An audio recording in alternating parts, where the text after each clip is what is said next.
I kind of define discipline as doing the thing regardless of what you think or how you feel. Am I going to do that thing that's good for me regardless of how I think or what I feel?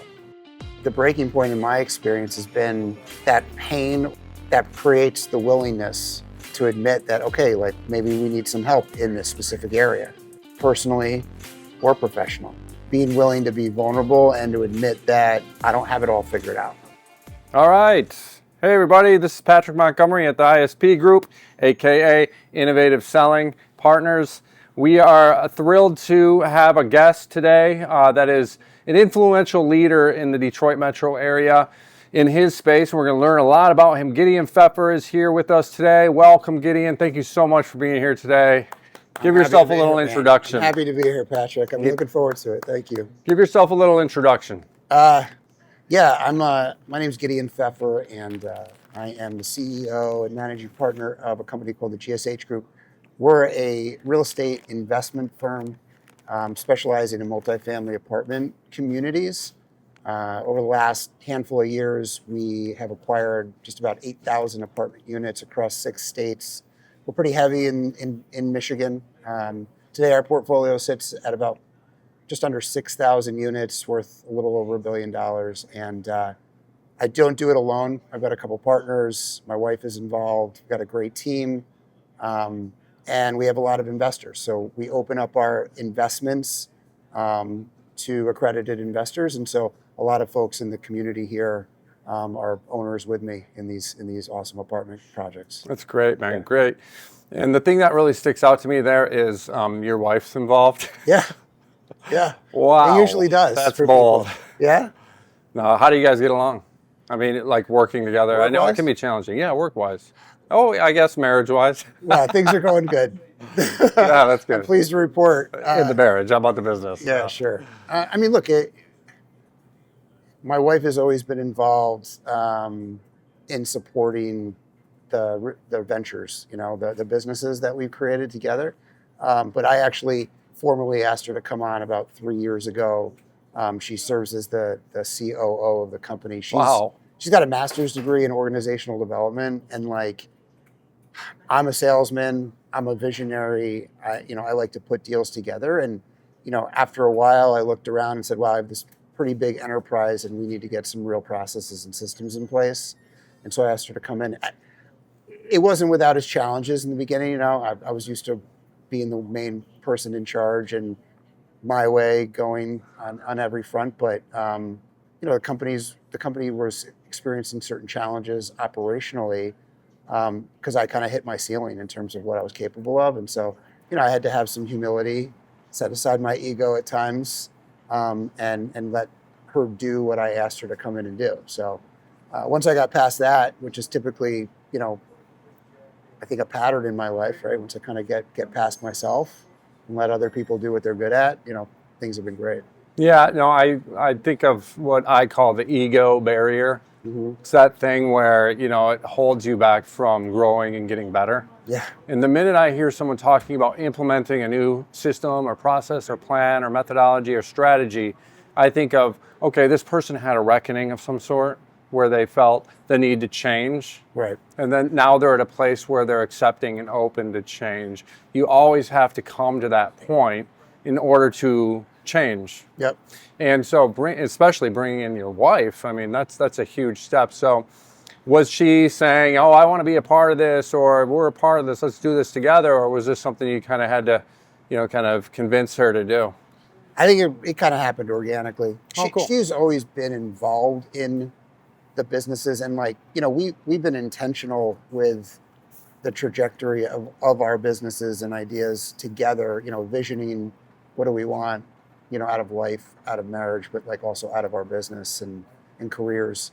And so she was always kind of there strategizing and helping coach me along the way. Yeah. But I think that it was kind of we both knew that it needed to happen, and had to navigate that. Okay, so she brought in some new systems and processes. What brought you to the point where you were like, okay, I need to have something concrete in place as far as systems and processes? You know what it was like we originally had her come in and do some workshops for the team, and as part of it, she did kind of like a survey for all the team members on just their experience at the company, and through that process and the answers that people gave, it was clear that what my perception was in terms of how people felt about working at the company, their work-life balance, what the company had to offer them besides just pay. I had this idea of what our culture was that was much different than what our team members were experiencing. And so, that survey kind of uncovered gaps within the organization. We had grown from a small business to a large business organically, but kind of left behind or didn't create an infrastructure that supported the team. And so it became pretty clear that we needed to make some changes. Yeah, it's so wild too. You see in a business, especially being a leader of your own company, a lot of times you see things from the inside out. It's like a vacuum. Right. We've heard of that analogy before, but you can't really find your way out or see things straight in your own little bubble or vacuum. Yep. So when we step outside of that comfort zone and bring in outside help, it's really crucial to our business that we not only, one, find the right people that can point it out for us and say, look at our expertise and what we can contribute and point things out. And through that discovery, that's really smart of her to do that initial kind of, survey of your people, because they probably saw things, like you said, completely different than you expected. Yeah, and I think that what I've learned over time, being the leader, being the owner, the boss, whatever you want to call it, you want people around you that are gonna be honest with you. But I think that it's difficult for team members to be totally honest at times with the boss. Sometimes it's I don't think I experienced it a ton, but sometimes I think about am I really that funny, or people are just laughing at my jokes because I pay them? Right? Yeah, no, that type of thing. It's the latter. That's for sure. I'm sure. Thank you for validating that. There is an element. I've been in corporate America for over 20 years, and everyone is kind of there is a base layer of fear of speaking out and losing your job. Right. Every year in corporate America, there's mass layoffs. There's really toxic environments stemming from the top down, mind you. Sure. Lack of humility, and it comes off as micromanagement. We don't trust our workers, our employees, our colleagues. Right. So we got to lord our expertise over them and watch them and micromanage every little thing they do. Sure. We want to see what's in that email. Pull that email up. Let's look at it. Right. That would be awful. That is a rampant problem in corporate America. Really? The toxic work and sales and business environment it comes down from the executive team, and there is a lack of self-awareness around that topic. And a lot of times you'll see I pitch my company as sales training for the self-aware. Nice. And we train in corporate America, so self-aware companies, first of all, there's that rule of thumb in marketing. Everything you're pitching is the thing you're worst at. Sure. So if you're really pushing hard on something, it's a little obvious that you might have a problem with it. When you see companies, talking about, and I don't mean to get, in the political realm, but talking about DEI or, some of these HR initiatives that they're pushing, it's probably because there was a problem and they're trying to solve that by implementing some of these new processes. Okay. So it's like when we're pushing something too hard, we want to be kind of pull it back a little and hold it a little closer to our sleeves, and then kind of change from the inside out. And that's a common theme I see in great business leaders like you, of change from the inside out. Yeah.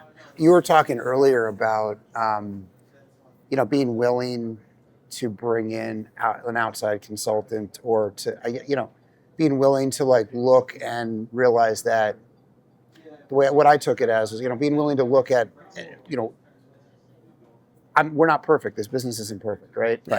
and you called it challenges. What challenges does the business have, and are we willing to make a change? But for me, I equate challenges to pain, right? Like how much pain does it take?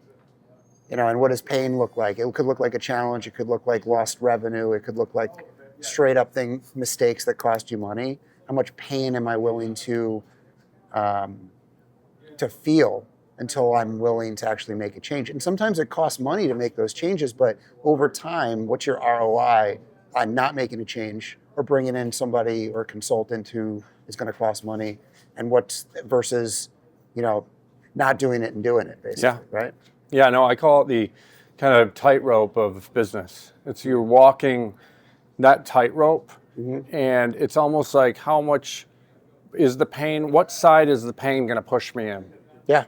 Change or failure, death or life. That's kind of how I look at it. Of the business, of the soul, of the mind, of the body. Yeah. In life too. It's not just about business. We have lives that we live, families, wives, kids, all of that. And there's a certain amount, there's a threshold of pain that we can take before we die or change. Yep. And we both know that. I know that you know that. And sometimes that's why I kind of keep a spiritual mind about things. Okay. Is that I think that we don't have much control over which side we go into, but we have control up to the point of when we tip. Sure. Right? So in my spiritual life, in my mindset gets me to a point where the miracle of the thing that happens at that tipping point of the tightrope pushes me into change, not death. Yes. Does that make sense? It makes total sense. So all this work we put into our business, all the work we do internally with our employees, ourselves, our leaders, our COOs, CROs, our directors, our sales managers, our product team, marketing teams, all that work we put in to leads up to that point is what's going to happen at that breaking point. And what's the breaking point in my experience has been that pain or that creates the willingness to admit that, okay, like maybe we need some help in this specific area, right? Personally or professionally. Yeah. Right? Being willing to be vulnerable and to admit that I don't have it all figured out, right? And we're not going to go where we want to go if we continue doing things the way that we just keep doing things, right? Yeah. It's hard for somebody, I think, I often think pretty highly of myself, gotten this far. Yeah. I should be able to figure it all out. Right. I think that at the point in my life when I realized that it's okay if I admit that I don't know everything and I don't have it all figured out, and that I should accept help and remain teachable, again, both professionally and personally, things took off. But that is an outlier. You are an outlier. I think so. 100%. Yeah. And I think it goes in waves. Like you see that come into businesses where, okay, we're going to implement change.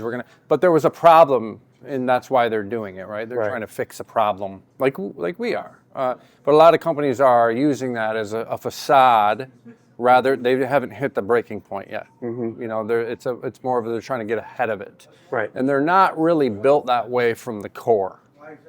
Whereas if they would let their original plan play out and fail, then they could rebuild almost. Sure. You know what I mean?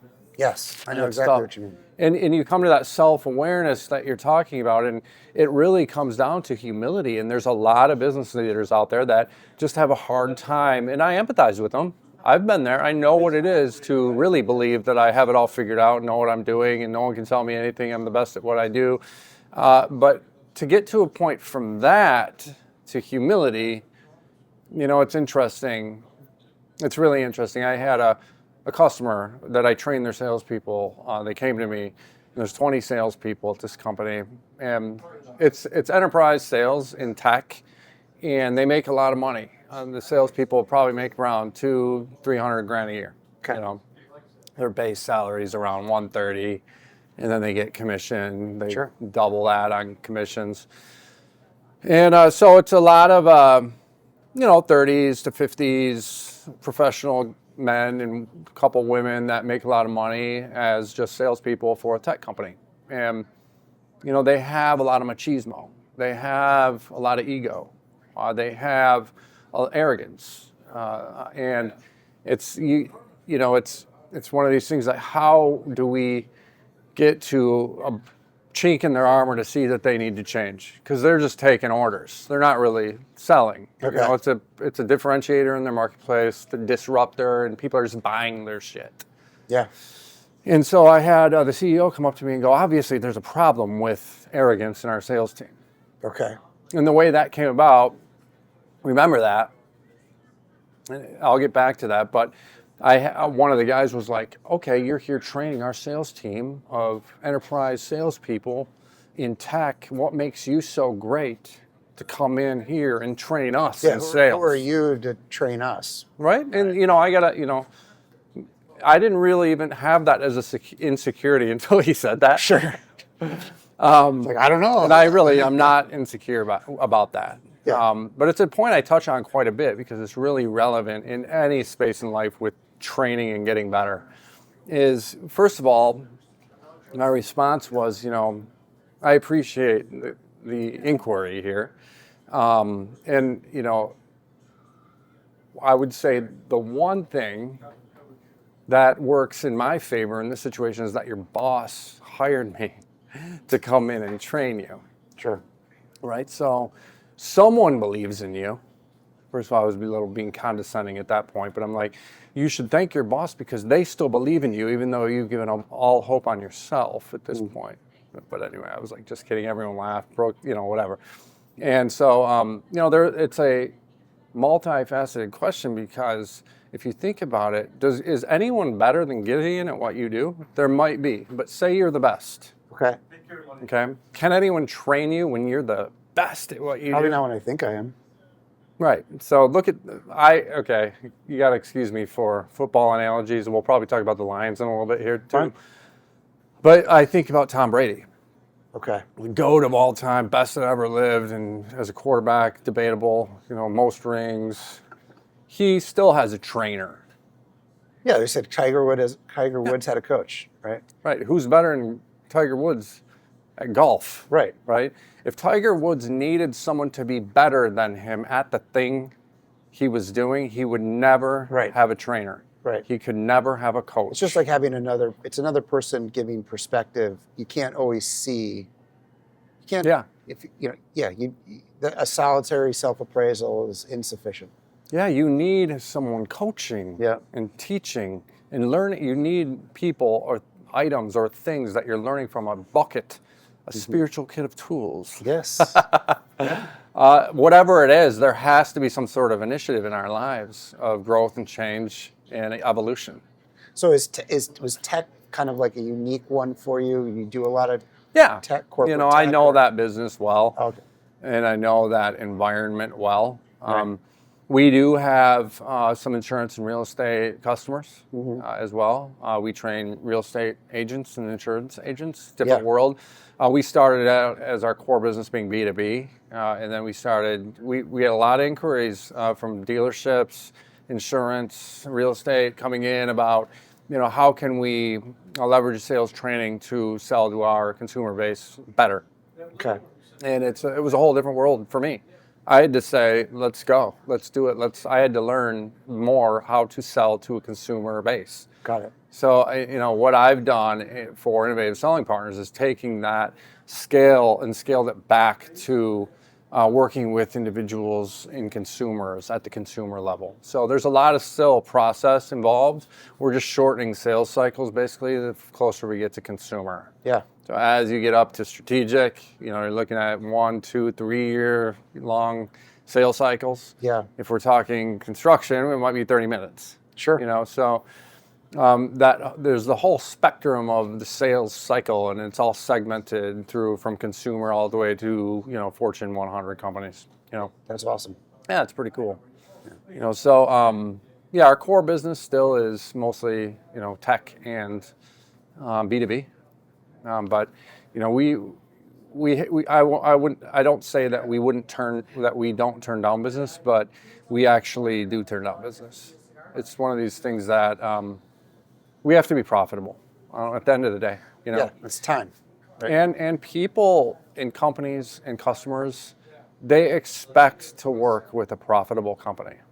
Right. So that's something that I teach and have massive conviction on, and that is why we are expensive. Because we need to be profitable, and that's a lot of times, that's one of the reasons I've turned down businesses because of what we charge. Sure. But we also look at the ROI, and there's the whole sales process, and it's typically a competitive situation where there's an ankle biter offering a low end cost. Right. So in those ones we gotta just let go. If you're looking for the dirt cheapest cost, maybe we haven't done our job through the sales process. Right. Next. And I got to go back and start implementing my sales process like I teach. You know what I mean? So I got to look in the mirror. Yeah. And go, what could we have done better? Well, it's good to know your worth, and it's the expectation, I think, that you set is that you're going to be well worth more. Oh yeah. The cost they pay is going to be fractional compared to what they're going to get out of it. Exponential growth from a sales perspective and revenue perspective. So, you're going to deal with people out there always on a sales call that are, very concerned with the now and very concerned with the dollar amount that they're paying out today. And maybe they've got limited funds, and rightly so. And there's others that are going to understand value, right? Long-term value and ROI. So. Yep. And the investment aspect to it. So we are streaming on LinkedIn and YouTube currently. We do have my buddy here from Chop Shop Media, Anthony. How's it going, Anthony? Good. How you doing? You want to come say hi for a minute?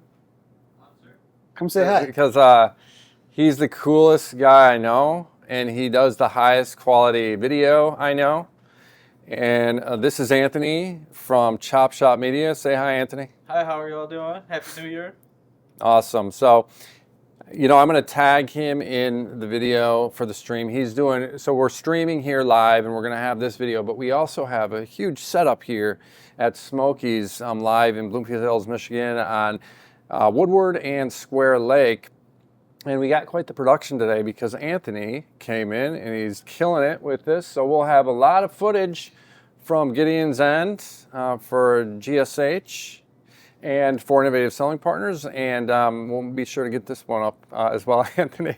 Nice to meet you. But and we're going to have some footage of Paul Essa and his humidor, and also the golf simulator in a bit. And we'll have some footage up with that as well.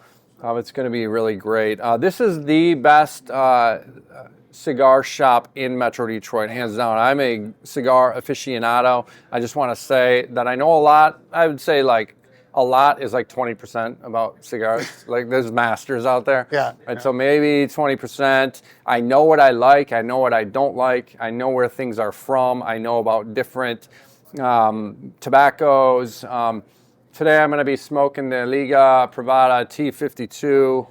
I don't know if you can see that. I'm actually not going to light up today. I'm going to have it after the podcast.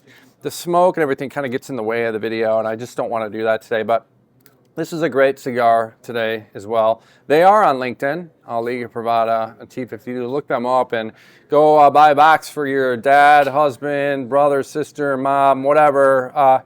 And buy it from Smokies in Bloomfield Hills, Michigan. Paul Essa and Pete Essa are here to help you anytime. And I'm usually here too. This is my second office. So if I'm not traveling, I'm here. So I was telling Anthony, I spend about 40% of my work time at That's amazing. At here. Yeah, and I don't always smoke cigars. This is a welcoming crew of people. They don't serve alcohol. There's a little cooler over there with drinks.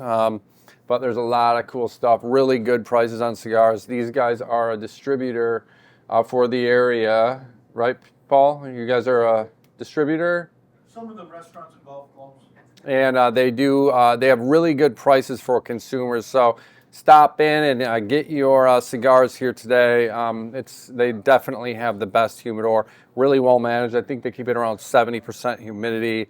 The temperature is great, and their cigars are always really, really well taken care of and good. And they have really good house cigars. These are only $8. Really? Here, this is $16.95. Really good cigar. You can tell the difference. Don't get me wrong. Yeah. But this one here is $8, and it's a a big really guy. fucking decent cigar. Yeah. I'm not joking.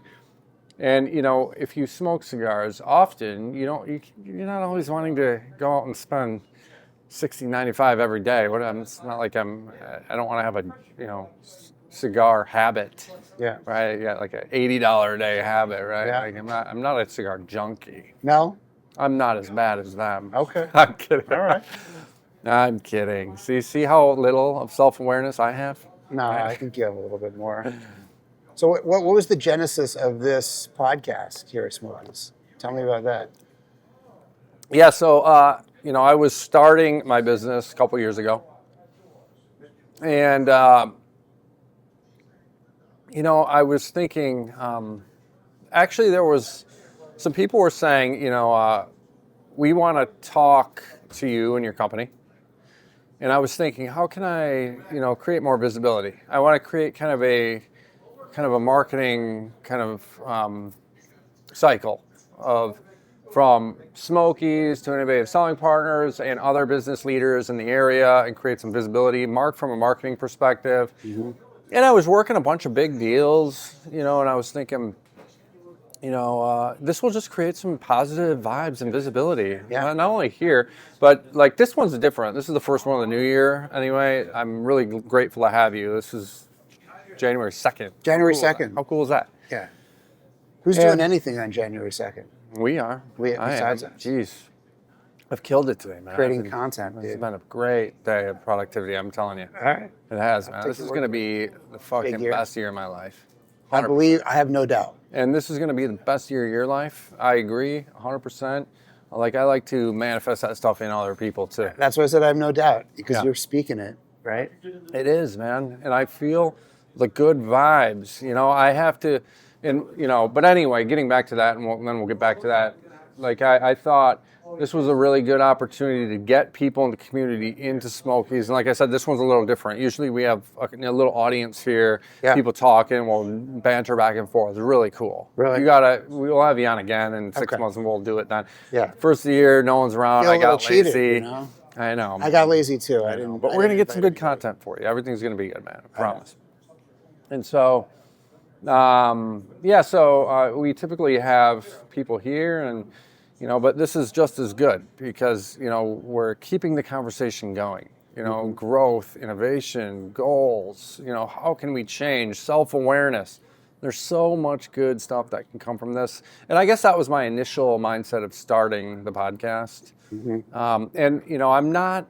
I don't have, I'm looking at hiring kind of a marketing team, an element to my company that can actually really do something with a lot of this stuff because I am really busy with my business. Yes. And, I do have a couple people that I work with internally at Innovative Selling Partners, but I can't expect them to I can't put everything on their plate. It's just not fair. It's not how the business works.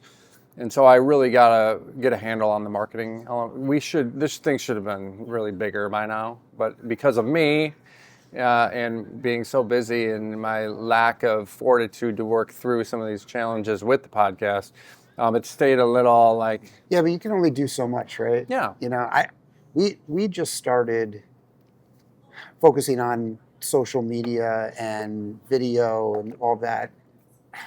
Your couple videos years are ago great. myself. Your videos are great, by the way. Thank you. I love them. I appreciate it. And I like them every time I see them. It's hard to put yourself out there, I needed to do it, but we grew organically. Didn't really need it, but when the real estate market shifted, when interest rates went up, investor appetite for deals contracted. There's a lot of fear about the market, and so we knew all along that we needed to be hustling and marketing harder. Kind of the same journey that you are talking about. And so I'm right there with you, right? I don't have a full-time marketing person. I've got people that help me, like you have Anthony. I have an Anthony, and I'm trying to figure that out as well. Because that's the name of the game nowadays, man. You gotta be out there. Oh yeah, and it's challenging too. I'm a Gen Z or Gen X, excuse me, not Gen Z. Yeah. I am. It's challenging. I'm a Gen X. 48 years old. and I don't see things for what they truly are Okay. anymore. I used to when I Yeah. was younger, and so it wouldn't make sense really for me to manage social media. No, Like, it makes no sense. and one of my customers hired a 22-year-old woman. She's on it, man. She's like the best. It's just unbelievable. This ideas and stuff. I mean, she just has like every little. She's in it. Yeah. Like I'm not in it. Right. I can't. I'm thinking in a different. There's Not better. I'm there's just an thinking on a algorithm, different. right? There's a way that it all fits together that I'm generally aware of, but like I'm not in it either. Yeah, like I don't think I could be in it. Like that's just one of my limitations is social media. And if I want to really, grow and kill it in that, my belief, and it's probably, self-defeating belief, is that I gotta have someone else do it. And it's a full-time job. Yeah. You can't do 3 posts a day on every platform and ever do anything else. No, look, I think that the reality is that if you're starting a business, social media is super important, and you do like a lot of the tasks when you're starting a business, you bootstrap it and you do a lot of as much as you do as much as you can of a lot of different things. But at the end of the day, if you're like me, you're sales, right? Right. You've got to bring the revenue in, and you're the one that people want to talk to most of the time, Yeah. right? To close those deals. So you can't be on social media or managing your social media account all the time. You need to be out speaking to people, right? So, and there's a holistic approach. So it used to be, and I would just, say be open-minded about this. Is it's more holistic now. So we look at it from a perspective of sales as the whole. okay, The old school mindset is you call someone, you meet with them, you go out, have a series of meetings, do a discovery, do a demo, do a proposal, negotiations, closing, and then you move on. And then that's somewhat of I believe in that process. right, But that's one element of the touch points of relationship building throughout that sales environment. sure, Social media is a part of that holistic environment. So if and I believe in the foundational aspect of your business as social media. okay, And not that I'm there by any means, but I think that we have to have an online social media foundation so people have something to refer to. So if I'm out there and we're talking to customers and we're closing deals, and then they're like, oh, yeah, let's go online and check him out, and it's like 404 error, like something that doesn't look right. Yeah. If there's a trail of a foundation of consistent yeah. messaging. And I hate to sound old and say it's new, because it's not new. Maybe it's like a decade new. Different. It maybe. used to be a website, right? Yeah. And you need that too, but now you need your resume. It's your virtual resume, right? It And is. how active, how successful, what's their engagement, And resumes are even going out. Honestly, like, people, they don't hold much water. You could send a page with, foreign, emojis. Yeah. And they're like, okay, let's get an interview. Like people don't even they barely look at interviews. People want that interaction, and they want to test you in person. Well, so I mean, we're talking about some sales fundamentals right now, Yeah. right? Let's So go. like trust, right? People want to believe that they can trust you. They want to believe that you're going to change their life or business for the better, I think. And that's a skill and talent that I think it's hard to develop. Somebody's either good at that or not good at it. Trust. Yeah, getting Yeah. people to trust them quickly, right? Some people are trustworthy and some aren't. Yeah, or some people can act trustworthy even though they're not, Right. right? But I think that the savvy or the well-informed prospect, I guess, is looking for somebody that's got experience, that's got track record, that's got a history of success, that's got other people that are talking about them experience-wise, we've had a good experience with them. They want to de-risk this transaction or investment or whatever it might be in sales, right? Yeah. And I mean, you're selling your service, right? You're selling the idea of increasing revenue, increasing ROI in a business by increasing and creating processes in sales for a sales team. Methodology, Right? Yeah. My sale is, there's probably two different sales that I'm dealing with. My primary sale is to, an investor or an investment group who wants to place their capital in real estate, but has a lot of choices, right? So what's interesting about investing with Gideon or investing with GSH, right?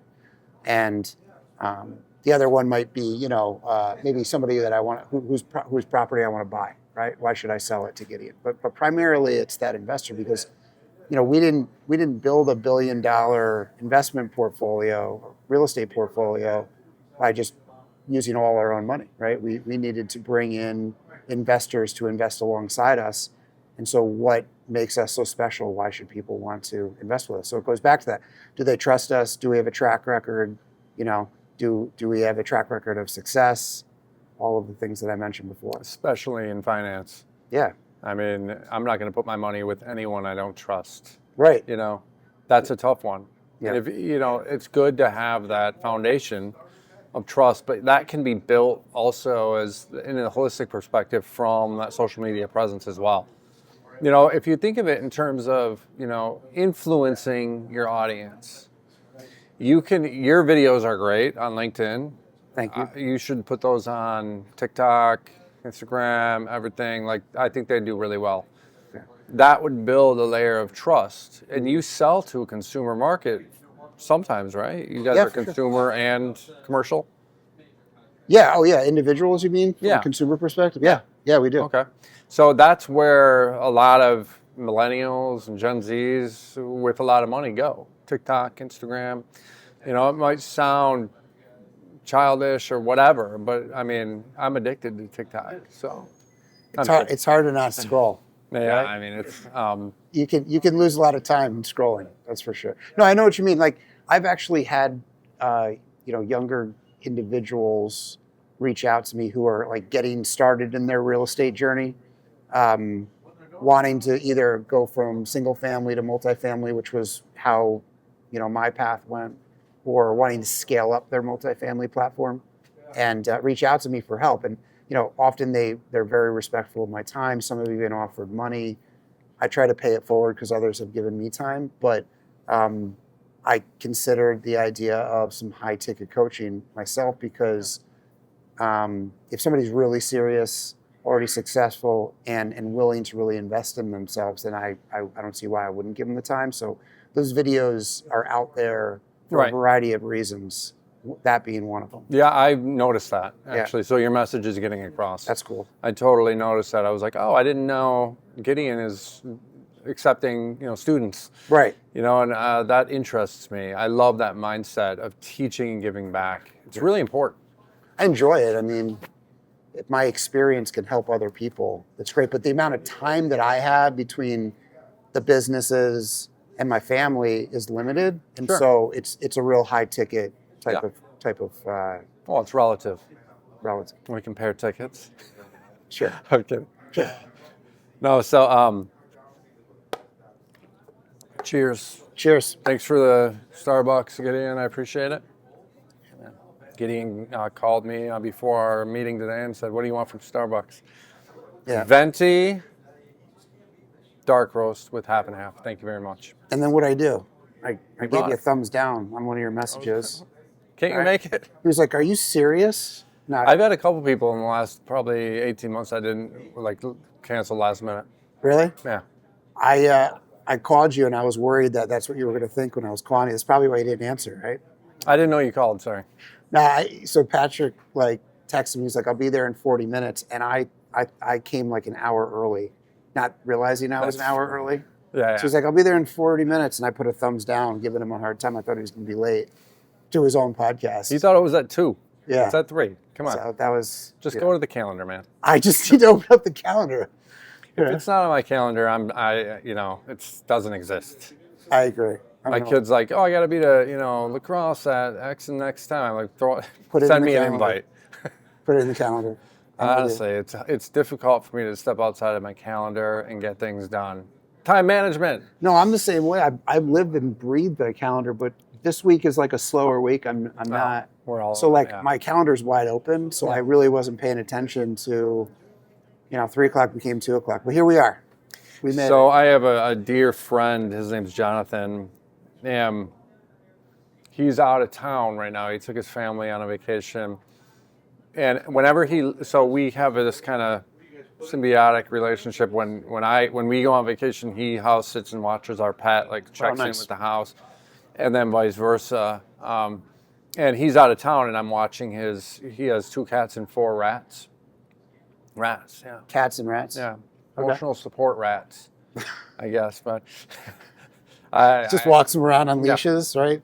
So it's interesting, and they left on Tuesday, and he texted me today, "How the rats doing?" I'm like, "Oh fuck." I forgot about the rats. Oh no. I was like, "Dude, you should have reminded me when you left. It's your fault. I failed." Of course. It's everyone else's fault. Yeah, it is. About when I messed It's not up. my fault. How are the So rats? he's today, like, okay? "Rats can only go a few days without eating."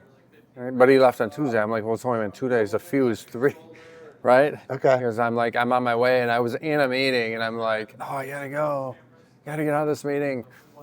And so I left and went 90 down Long Lake, trying to get to his house and went in there. Everything was fine, but it was a really my schedule's been really messed up this week also. Right. And today I've had meetings all day, and then we have the podcast, then we have this video shoot with the ESSAs after this, and then I'm probably going to I have a meeting in Royal Oak at 7:30 tonight, and it's like I'm just kind of all over the place today, and it's like I'm back to work. The party's over. Yeah. The rats are okay though? Rats were fine. Thank God. They still had food in the Okay. cage. And So that 2 minutes that you got there quicker from going 90 down Long Lake didn't actually make that difference? I never get pulled over. That's good. Thank God. You live right, you can speed. Okay. I'm kidding. I'm going to keep that in mind. No speeding. Yeah, so, I think I know other people that know you, Gideon, and we have, crossed paths. We've kind of hung out in the same circles socially here for a and while. there. And, you're known as a really straightforward guy, really zen kind of guy that, people can come to get good advice, people find refuge with you. That's really nice to hear. This is not only my personal perspective of you, but this is what I hear in social circles and in business circles as well. That Gideon is really trustworthy, and we trust Gideon a lot. And so it makes sense when you're talking about trust in your business and building that foundation of trust with your business. But I want you to talk a little about your journey and how you got to a place where you are zen, where you are trustworthy, where you are a place of refuge for those around you to find solace and comfort. I know that might sound a little, I'm overdoing it with that, but I think it's, I understand that sentiment. You are a place of safety. You're not a judgmental person, and people trust you. So talk a little about your journey to get to your life. Tell us a little about your life, where you came from, what you did, where you've been, where you are now, and where you're going. Like I said, that's pretty amazing to hear that people think that of me. I appreciate it. I wonder if my wife would concur. Wives don't count. Yeah. I definitely have her to thank quite a bit for this, this demeanor. But I've always been entrepreneurial. I remember, in first grade, you're old enough to remember. Remember Garbage Pail Kids? Yeah. They're baseball cards you get in a pack. You paid $0.25 for them. There's a stick of gum in them. And What were a few that you remember? a few Garbage Pail Kids. Yeah, I'll pull some up. Let's see. Adam Baum was like, I think he was like the boardwalk or park place of the Garbage Pail Kids. I think that was the hardest to get. They were trading cards. Yeah. Adam Baum came right up. So Yeah. they were really kind of grotesque They were. trading cards that were a parody on Cabbage Patch Kids. And called them Garbage Pail Kids. Yeah. For all you Gen Zs and millennials that don't know this. Yeah. And the cards were really grotesque and controversial at the time. Yeah. And they would have a lot of like gore and weird stuff going on. But Adam Bomb, for instance, is a Cabbage Patch Kid with an atom bomb blowing out of the top of his head, and I think he's playing a video game, like with a joystick. Yeah, his brain is coming out the back. And and it's pretty gruesome. But yeah. So okay. so anyway, I use that as an example because back then you could buy a pack of maybe 5 cards for 25 cents, right? And then I realized by going to a card shop that I could buy a box of those cards at a discount, right? And there were kids that couldn't get those cards, and this is first grade. I mean, I think I'm probably like 7 years old or 8 years old. Totally. So I saved up my nickels and I bought a box and I took it to school and I sold them for 50 cents a pack. And made a bunch of money, like as this single-digit 100%. person. Return on investment, right? That's I just crazy. have always had this entrepreneurial spirit. I've worked since I was, 10 years old. My neighbor across the street owned a landscaping company. He'd come home in the summer, and I'd go over and clean his, lawnmowers and stuff like that. I just always, if I wanted money, I had to work. So, fast forward, I was entrepreneurial in high school and college, worked in the service industry, waited tables, bartended, always in positions where the harder I worked and the more people liked me, the more money I would make, Yeah. tips or otherwise, and same thing as sales. So I grew up in upstate New York. I went to Syracuse University, go Orange. Yeah, I love that area up there. There's a And, big barbecue place right downtown that we go to when we're out there. Yeah, Dinosaur Barbecue. Yeah, Dinosaur. Yeah, that's it. Yeah, that's the Love spot. that. Best. It is so good. And ended up in Michigan after college. I was dating a girl from Broomfield Hills, not my wife. We lasted like a long 3. We'll edit that out. 3 months after moving here, her and I were broken up, and I was in Michigan, right? And but I got a job selling mortgages, right? So I was a residential mortgage broker. Okay. Writing loans for people who wanted to refinance their home loan or buy a house. And that got me into the real estate space, right? And that was 2002, 2003. It was a great time to be in mortgages. You ever seen The Big Short? It wasn't too hard to get people mortgages. And it was pretty easy to make good money as a 20-something. Let's talk about that for a minute, just before you move on. Did you guys know that you were kind of in a sketchy environment with selling those mortgages? So, were you like, I don't know, it's all right? I think that I was too young and naive to I wasn't overly I wasn't super sophisticated back then, and I was just selling mortgages. I didn't really get into a ton of the subprime stuff. Okay. But I was around older people, veterans in the industry that were like, this is crazy. I've never seen anything like this. Were you like, how can we do this? I didn't know any better. How can we sustain that? Is this sustainable? I mean, were you, yeah. I was. You were a younger sales guy. Look, there were probably plenty 20-somethings who were smart and sophisticated, who did their homework in school and, knew what was the up. guys in Wall Street pulling all the strings. I was more like, I was along for the ride and drinking the Kool-Aid and thinking that it would last forever, It worked out well for me. Yeah. Yeah. Anyway. True story. Well, yeah. Did you do that too? Were you in the same No, business? no, not at all. But I was able to buy properties that were short sells. Yeah. Sales. When everything blew up, it was a good opportunity. Yeah, that's right? why when I talk to my wife, and she's talking about buying real estate, I'm like, well, let's wait till the economy collapses, Right. and then time. we'll buy 3 more houses. Yeah, when you buy for literally pennies, and 10 years later they're worth Yeah. what, 4 to 10 times as much as you bought them for. And I held on to I had a house in Ferndale that we held on to through all of it, until it all got better, and we had a tenant that stayed for like 15 years. So let me get, all right, so you probably bought it in like 2010, 11, 12, something like that? Ferndale, no, we bought in like 2000 before. So we did lose money on it, but we kept it. Sorry. Okay. We kept it. You wrote it out. That was our first house that we bought together. Okay. But then we moved up here and we bought a short sale. Okay. And then we were able to take advantage of a couple other, things, and we did well coming out of that. Good. That's awesome. So I took advantage of it too. I mean, when I was doing mortgages before the foreclosure crisis, I started using some of my excess cash from writing loans with a friend of mine, and we'd buy a house. We bought foreclosures in Detroit, and we'd fix them up, and we'd put a renter in, and then we'd sell it to an investor as a cash flowing asset.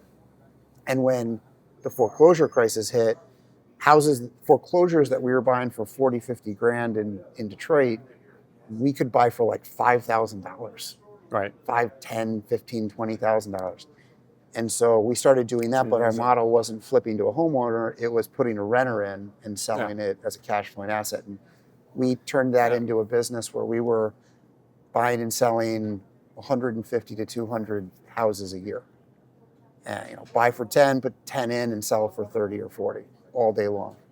And it was awesome, right? And we started venturing out of Michigan and aggregating foreclosures in markets like Arizona, Atlanta, Tennessee, Texas, locations where larger capital groups wanted to invest. And so we became aggregators for institutional capital. Okay. So like back then, there hedge funds, institutional capital groups with big organized money that want to invest in different asset classes. In real estate, single family wasn't really an asset class that institutional capital was heavy in before the financial crisis. Okay. That was a new kind of segment they took on. That's right. After. They took that on. They raised money, but they didn't have boots on the ground for a while. And so we acted as boots on the ground. So that was cool. That helped me get some pedigree as it relates to how do you underwrite a deal from an institutional nature and how do you deal with large capital, right? Sure.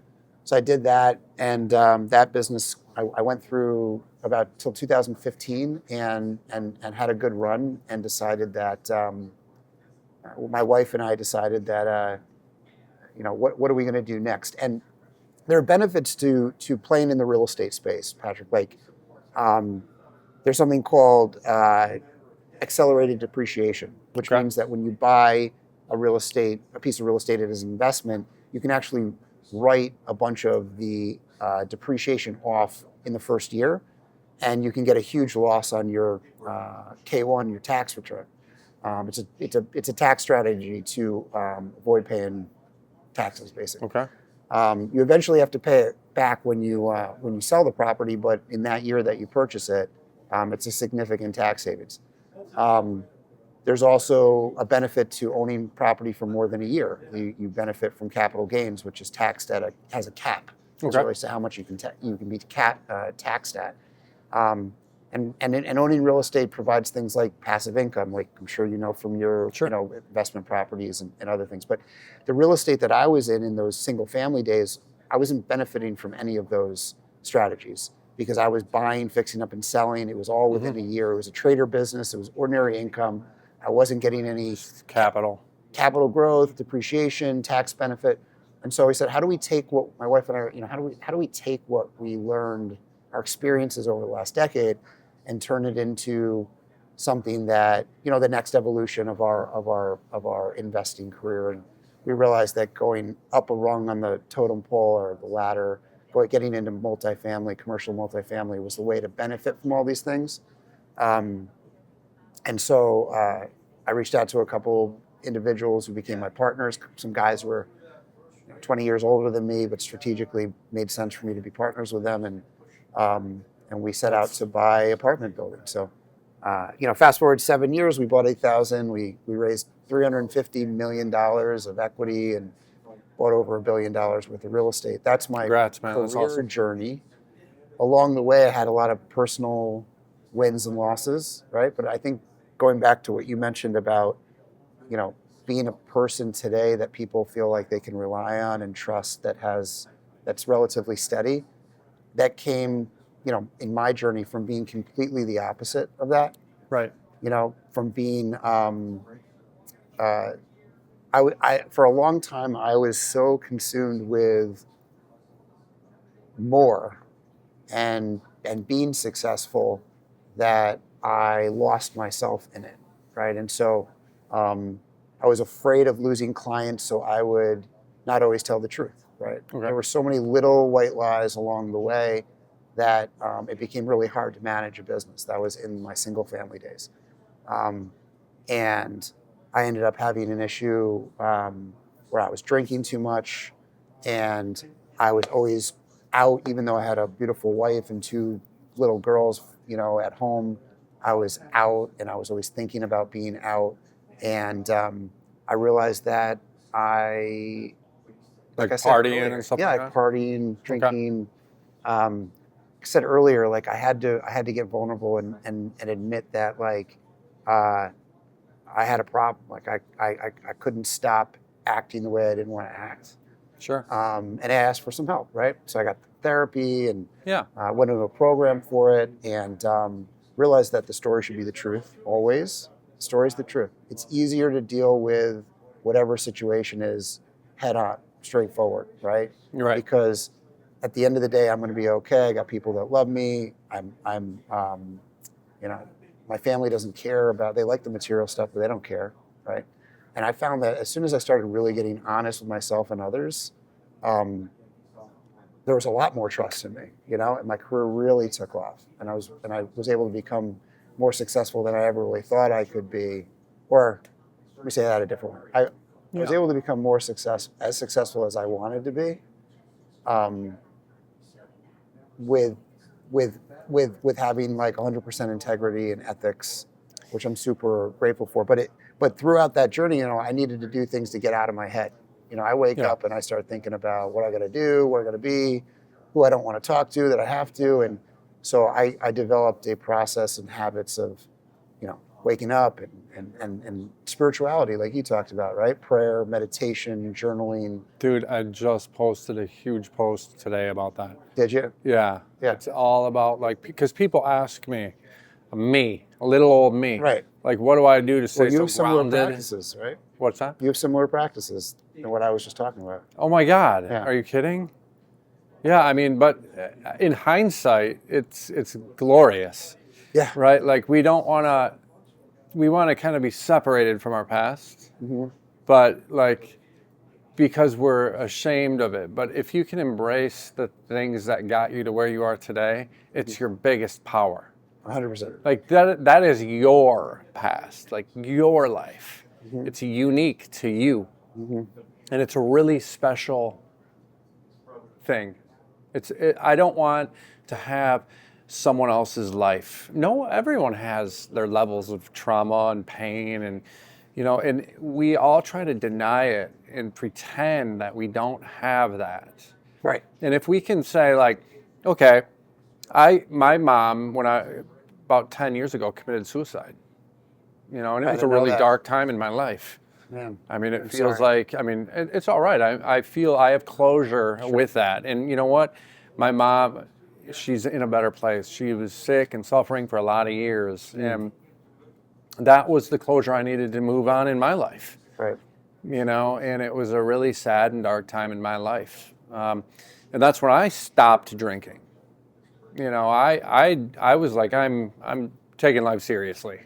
Right. I'm done with this. Like, this is not only a little too close to home, it is home. This is home. Right. Right. And so, and for a few years after that, I wanted to push that off. That's, separate myself from the past.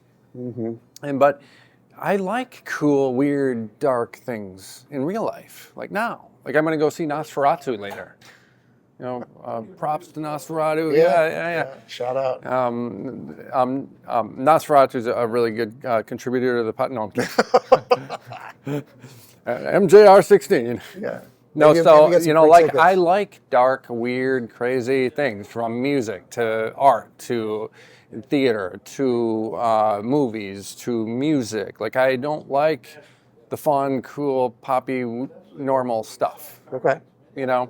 And so why would I want that for my life and past? So like it's cool to see that evolution and have that in the present. Dude, I'm so proud of where I was and where I am today. I think that, I can't speak for anybody else, but in my experience, I have in the past been afraid to put off a vibe that I don't have it all figured out, right? Like I don't want people to think that I'm not perfect all the time, which is ridiculous, right? Because nobody is. I think a lot of people think you are perfect. No. Yes, they do. I put a good vibe out. They right? do. No. But like I think that's the thing it's now. the front. It's the front. No, I think that's when you are being authentic, Sure. you actually are being that thing that you Perfectly imperfect. Yeah. Yeah, Perfect. but in the past, I mean, Yeah. what was driving me was what other people thought of me. Other people's perception of me was more important to me than being a good dad, right? Or being a good husband, right? Being a good friend, or being honest and ethical. So it's like, where are my motivations, right? What really should be driving me? Or do you even know? Or do I even know, right? So like, what am I doing? It took what it took, but it took some pain, right? And challenges. So we were talking about like that in business. Tightrope. Same thing, right? Like it took pain in my life, my personal life, my business life, for me to admit that I didn't have it all figured out and ask for some help, both professionally, but also more importantly, personally. I can't manage certain things in my life anymore, and I need to get advice and get some direction from people that have been through what I've been through. Thank God for that willingness, because it set me in the right direction to be who I knew I always was supposed to be, who I was made to be. Yeah. Who I had kind of fallen short of, So I'm glad that I can be available to people and, it's a lot of work. Example at times. It's hard to be this awesome. It's a lot of work. No, I that's great and funny. I love that. No, it's really difficult. It's a lot of work to admit a vulnerability and to ask for help. Well, and the buzzword you hear in business, personal, in social media, from huge corporations all the way down to the individual contributor and consumer is authenticity. Mm-hmm. That's the big buzzword, authenticity. Who's really authentic? Sure. People want to do business with authentic companies. Yeah. People want to interact with authentic people. Right. People want to be authentic. Do you think that people can tell, though? You think people can tell pretty quickly, right? I think so. I think so, too. I mean, it's for me to be authentic and to get rid of all the facade and, the masks and everything I pull from my past. It takes a lot of work for me to be authentic. Yeah. Like to speak my mind for truly who I am and what I am, and to get help if I need it, and to be vulnerable. Those are all traits of authenticity. But that takes what you said. You said it takes a lot, or it's hard work to do that.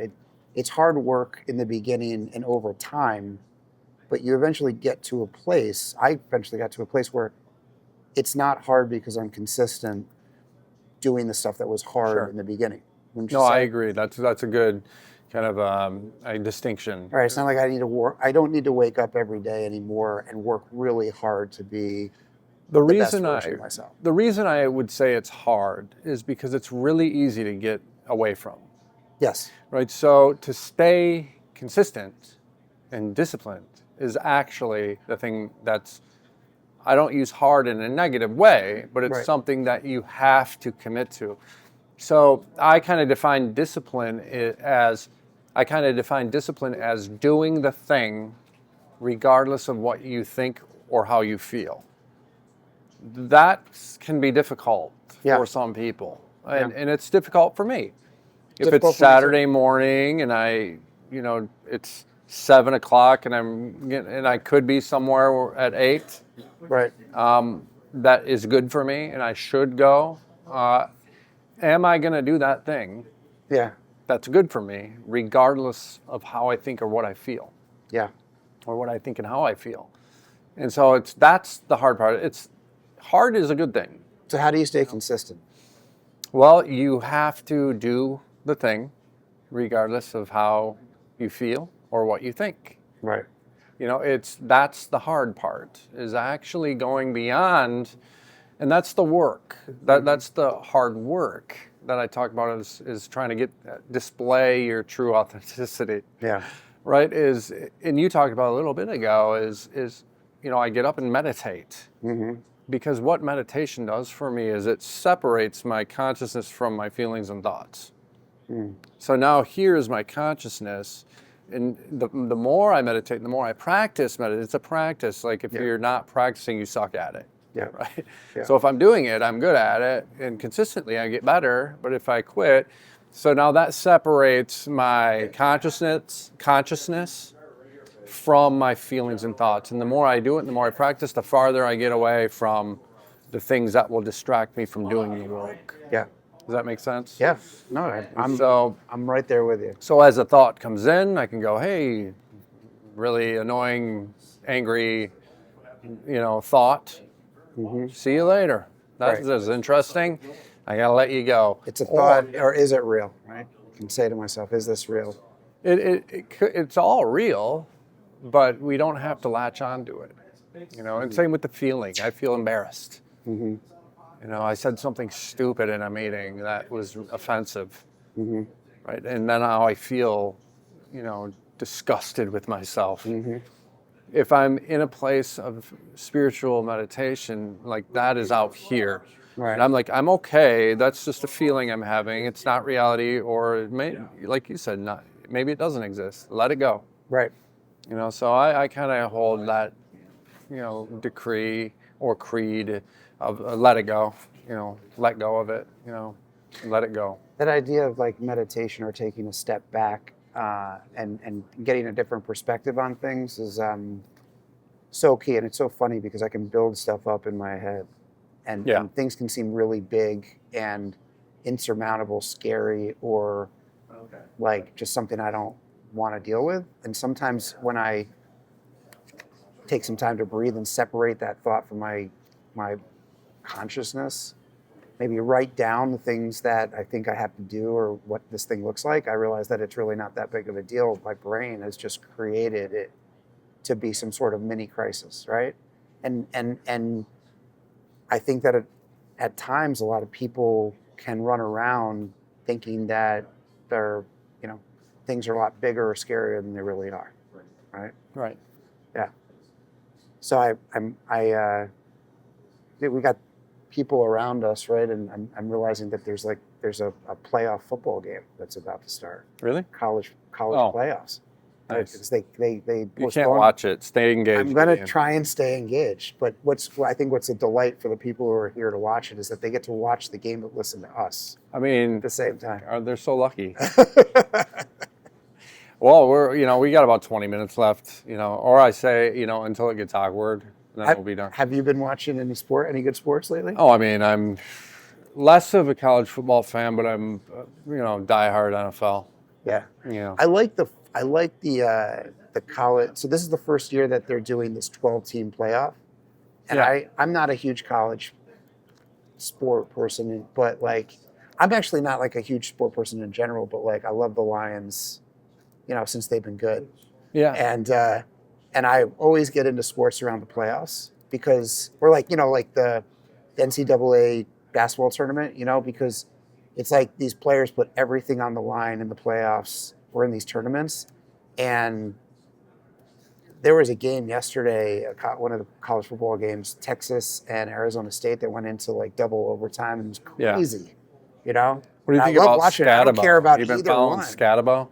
Yes. Dude, that guy is... He was Do you see him get ripped down with his helmet? Yes. and like his whole head seemed to explode as he hit the ground. Yes. And then he got up. He just like glared at the camera, right? I mean, he did have a little push off, yeah, he did. and that didn't get called. I thought that they were going to call offensive pass interference because of that. I did.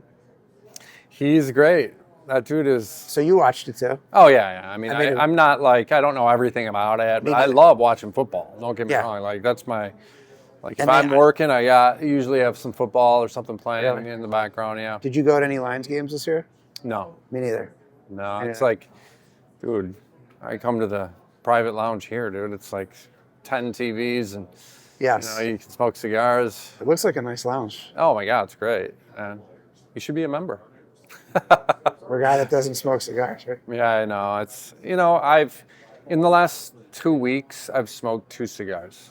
You don't have to be like a No, every that's day. fine. You know what I see here is I see there's guys who've been here since we got here. They're playing cards. There's guys chit chat. Like it's fellowship. Well, you've known It's people camaraderie. that showed up here too, by the way. Yeah. Like we're just hanging out and Gideon, some people from business, personal came in and said hi to Gideon, and you just see people that you know here. Yeah. And there's a lot of, business players that come here. Right. You run into everybody. Yeah. The day that who was it? The state that lost the basketball game last year. Was it not state? Who was the team that went really far in basketball? I don't know. Oh my God, I'm drawing a blank, like Western or something. Oh, yeah, Oakland. Oakland. Oh yeah, Oakland. Yeah. So the coach was in Coach. here the day after their loss. Really? Yeah, and everyone was like chilling out. I forgot his name, but I mean, you get this is Birmingham, Bloomfield Hills. You get a lot of, you'll see like basketball players, football players walk in here, like any given This is day. the spot. This is it, man. Smokies. You said it. The best one. These guys are the best. Those chocolate-covered cherries are nuts too. Really? Yeah, they are so freaking good, dude. Best things ever. Excuse me. Yeah, so I really appreciate it, man. A lot of what you're talking about really resonates with me. You said a lot about success. And, I don't mean to put you on the spot, but personally, I hate that word, success. It's a very relative term, man. Success, what does that mean, right? Like, and a lot of times, I'll switch it out with living the life of your wildest dreams. Okay. So screw success. Are you living the life of your wildest dreams? And if not, or are you living the business, the personal life, the marriage, your kids of your wildest dreams? And if not, what can we do to help you get there? Not me. Like, what can we do to get us there, right? Yeah. So I look at success like, I have a successful marriage, 21 years, it's in shambles. No, not really. But like, what does that mean? Is it just because we've been married 21 years? Or is there some sort of quality that is, kind of included in that success? Right. Am I living the life of my wildest dreams, right? And that's my baseline for success. And if the answer is maybe, no, I got room to grow, then, or am I on the right track, right? The answer is yes. I have to be convinced and convicted that I am on the right track to live the life of my wildest dreams for me to consider myself successful. And a lot of that has to do with me living up to my standards and values. And I was talking to my wife earlier this morning about it. I said, I'm kind of stressed today. I had a bad night's sleep and was kind of sweating in my sleep and like worried about stuff and like just overthinking. And she said, what are you stressed about? And I said, well, I think I'm not living to my values. And I said, that's how I'm defining stress today, is the gap between, my action and values. And when I don't meet up with the values in life that I know are set for me, I'm stressed. And that can throw me off in all different kinds of directions: business, marriage, kids, fatherhood, life in general, man. I'm not there for my friends. I'm not there in my social life. I want to be engaged, And I had a pretty convicting conversation with a friend recently. We were just kind of off, and I said, like, hey, something going on, and, are you mad at me? or Okay. something. And Yeah. he said, you just seem really disengaged lately. And He said that to you? yeah. Wow. Well, friends know. And I Right? said, screw you, man. You're Yeah. disengaged. No, and I said, that's not my perspective. I don't have that perspective about myself. But I've learned throughout the years to not shoot the messenger. And so it's I don't So know, man. you were talking about Just am I like living the life of my wildest dreams? living the life of your wildest I always say dreams. like I'm always working on, um, myself, my spirituality, my Yeah, health, my marriage, my family, because there's children involved, sure. my business, and those are a lot of things to kind of keep track of. And I'm rarely living the life of my wildest dreams on every single one at the same time. Right. It's kind of like whack-a-mole. Working on a few, I'm doing good on a couple others, and there's a couple that are not. Because I'm human, right? Having complete balance all the time, I think, is a challenge. That's the goal, you know.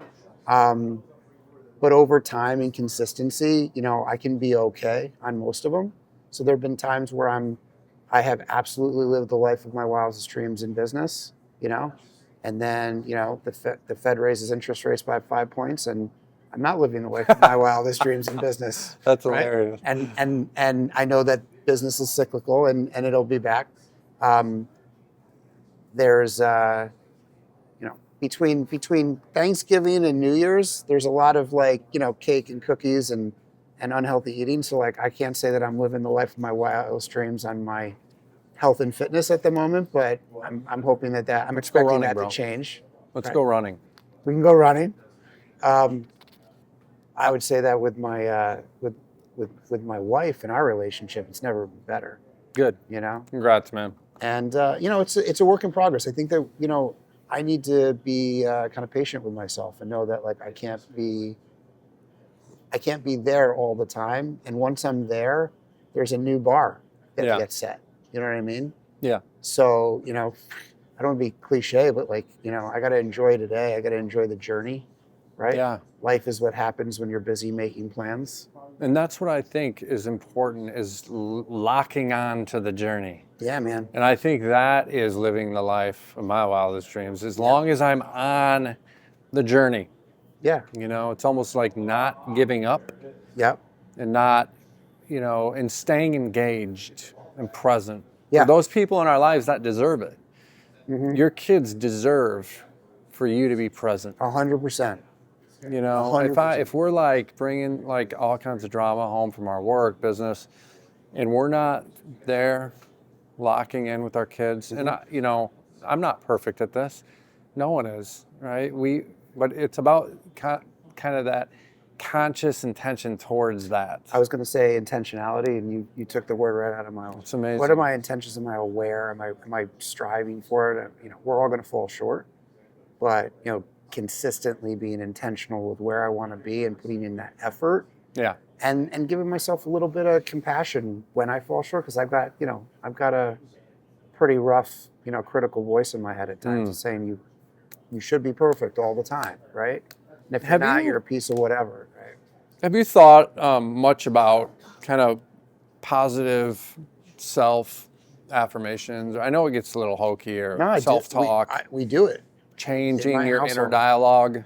We do it. I mean, that's a proven strategy or technique to change that neuroplasticity. Yes. Because we can have this just self-defeating inner dialogue. Yeah. And it's this negative, pulling down this negative energy from wherever, the universe, and it's like the opposite of manifestation. It's like, well, it is a manifestation, just in the wrong direction.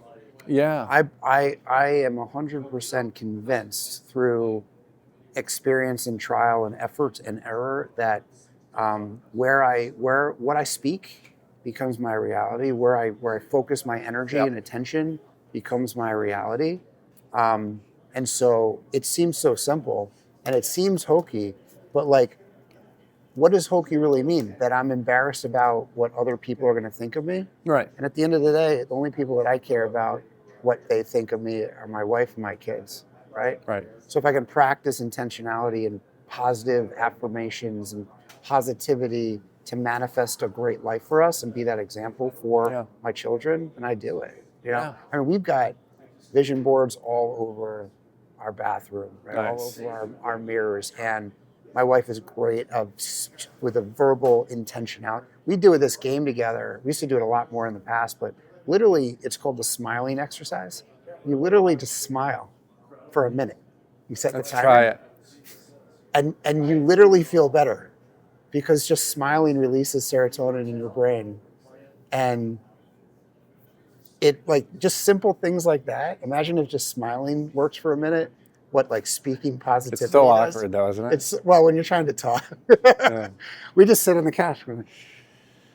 Yeah. I feel No, better. I run a lot, and Yeah. I try to smile when I run. Do you really? I do. I'm right there with you on that. You know. Because you can have that resting face that's just like arduous. It's Right. like this sucks. Like this is Yeah. awful. You know, I imagine that I'm not a runner. I know you run a lot, right? I'm you training run for a long- 50 mile Yeah, long distances. in April, 3 months away. Talk about a critical voice in your head, right? I mean, when Yeah. once you get to a place where you feel, depending on the day, your psychology, how your body feels, the voice in your head can be pretty loud. Like, I Yeah. got to stop. I'm done. Whatever. Like, how do you push through that? I imagine Yeah. over time you train So- yourself, right? It's barriers. You know, you hit walls, Yeah. and this is true in life, business, family, whatever. Is you hit these walls, and it's really easy to just accept And just stop. that I'm only a 10-mile runner, Yeah. and I'm gonna just like scale it back now. And 10 mile, or 20 miles, or the life of my wildest dreams. Yeah. Right? So you have to figure out a way to break through those walls and barriers. And there's little techniques you can do. What I find is really important is to plan accordingly and be self-aware and have your breathing down. So if you're on your first, I don't listen to music when I run. Okay. I'll run 20 miles with no headphones. Unbelievable. I Yeah. don't know how I do it, but this is how I do it actually. So I will do the first 5 miles where I'm just doing deep, long breaths. I'll do like maybe 6, 7 breaths a minute. Okay. Then I hold it in. It's almost like really preparing for what's to come. If you're Yeah. not self-aware about your breathing now, you're going to be hating life in 20 miles. Okay. So, and then, you're at the 10-mile mark.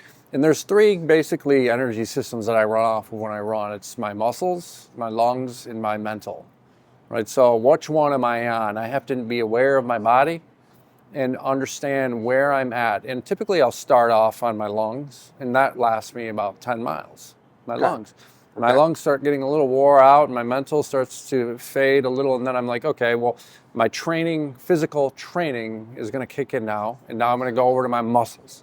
I'm gonna rely on my muscles and give my lungs a break, give my mind a break as well. And then my muscles get sore. What do? Is my mind weak? Then I go back to my lungs, right? So as I'm getting to these walls, so I had a 10-mile wall for a really long time, and then I pushed through, and what I would do is I would, go a little harder and faster right at like the 9-mile mark.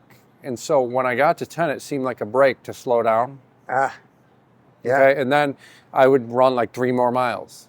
And I'd be like, oh my God, I just ran 13. It was actually really easy because I was resting while I'm running. That's awesome. So, and then I'm breathing and switching back in my muscle, mind, and lungs, Right. And then 17 was a huge barrier for a long time.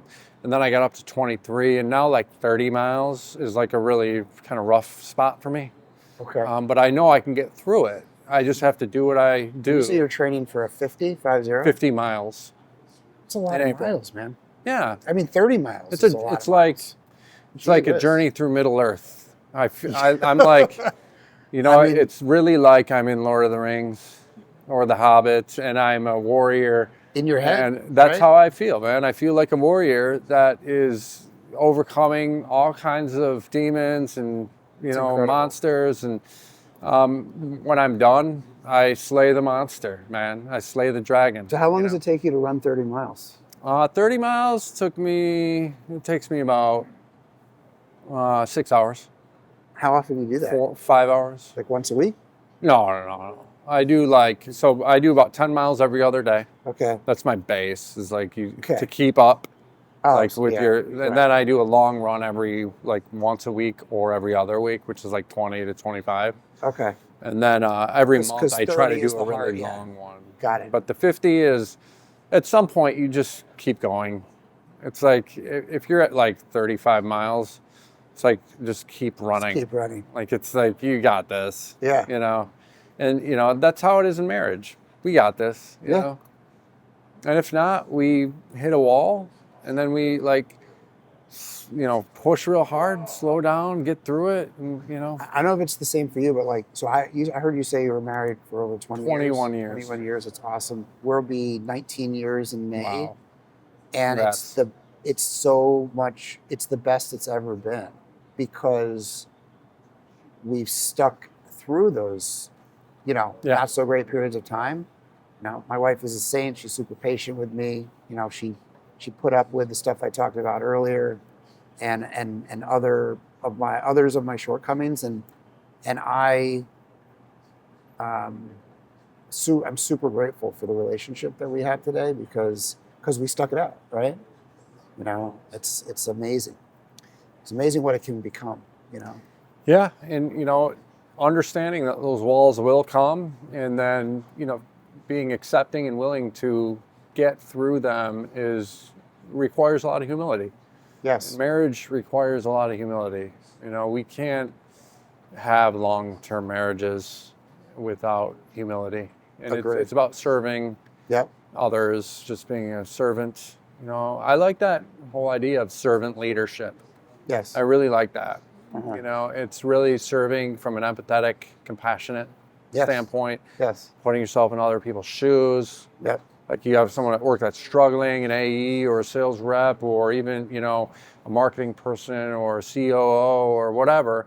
And you want to be able to put yourself in their shoes and see their perspective. You know, it's really important, you know, and especially with kids.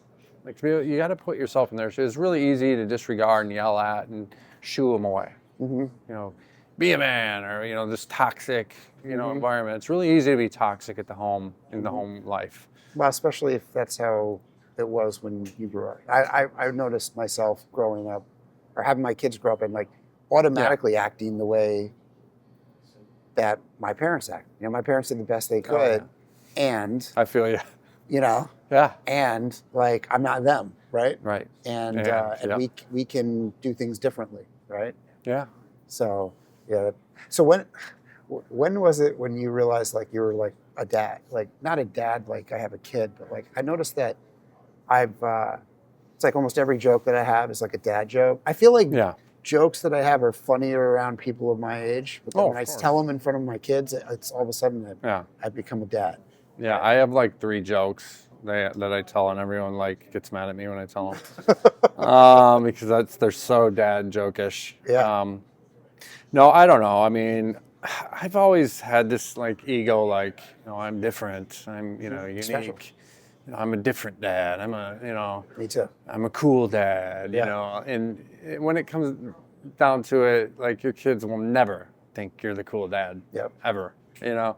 Yeah. And so it's like, it's kind of right sizing, like marriage, fatherhood. It just always right sizes me and gets my ego back in place. Like I believe ego is a spectrum, you know, and the center point to that spectrum is humility and reality. And to the right of that is inflated ego. To the left of reality is deflated ego. So we live in these spaces where we're either better than or worse than we are. We're never in reality. Yep. So my goal is to be able to look at myself in the mirror and see myself for how my kids see me, Yeah.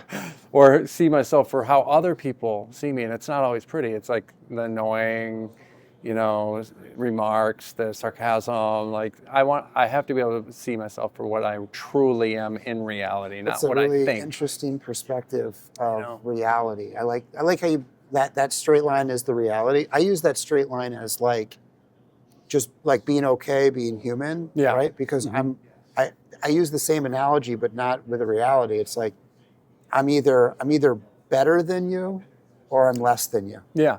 right? I have a hard time just being okay with who I am, right? And when and if I'm one or the other, if I'm one up or one down, I'm not in the moment, right? And I'm not being who I should be, because my motivations change if I'm one down or I'm one up from you. And a lot of times it's not even about, am I better than you or worse than you?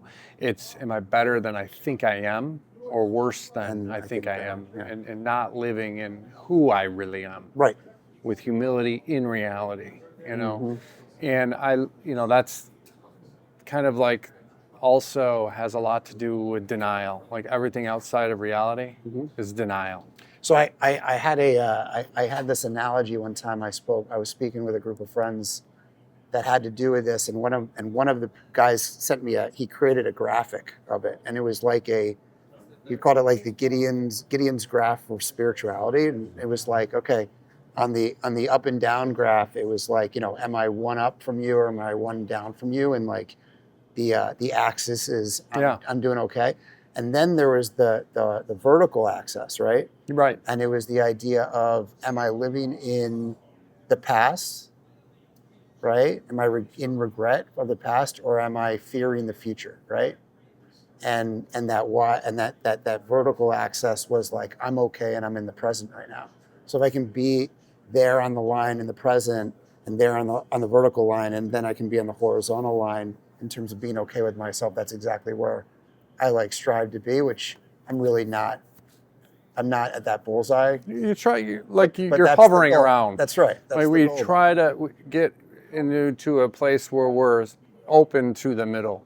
Yeah. Exactly. But I just sent you. I actually put together the ego spectrum chart. Did you? I just sent it to you. Okay. I just texted it to you. So take a look at that. But it's time we got to wrap up now, Gideon. Oh. I know I could sit here all day, man. And that's what I actually typically do with my friends is sit and talk and have cigars with them all day while I'm working. It's a beautiful life, dude. Or business associates. I mean, this is a great place to bring people and have a good time and good discussion. So, it's really great to have you here. Thank you so much. You're a really great friend of mine. I really appreciate you coming on the podcast this week. That's about it for Sales and Cigars podcast, everybody. Thank you so much for your time. And Gideon, have a wonderful week and new year ahead. You too, Peace. Appreciate it.